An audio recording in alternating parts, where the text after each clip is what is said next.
আর কিছুতে টেলিফোনে মন বসে জানলার দিনটাতে ঠেকাই মাথা মনে হয় বাবার মতো কেউ বলে না আয় কুকুর আয়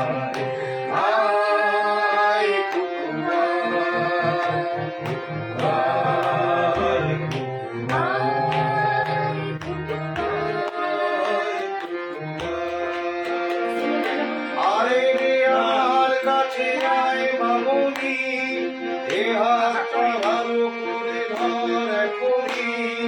চল চলে যাই এই শহর ছেড়ে ছোট্টবেলাটা তোর ফিরিয়ে আনি আয় কুকুর আয় কুকুর